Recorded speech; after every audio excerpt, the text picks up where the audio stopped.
Jedna sekunda ho zničila. Predstav si, že roky unikáš polícii. Nikto nevie, kto si a nemáš žiadne dôkazy, ktoré idú proti tebe. Myslíš si, že si perfektný zločinec. Ale potom spravíš jednu malinkú chybu, ktorá všetko zničí.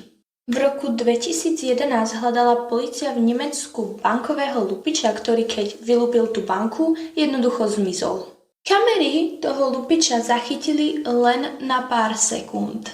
Mal masku, rukavice. Vyzeralo to, že po sebe nezanechal nič. Ale potom si vyšetrovatelia všimli detail, ktorý si nikto predtým nevšimol. Keď si počas lúpeží upravoval rukavicu, na chvíľu ukázal ruku. Mal zvláštne poškodený prst. Polícia začala hľadať podozrivých s rovnakou deformáciou ruky. Po dlhšom čase ho našli. Po rokoch plánovania ho teda nezničila polícia.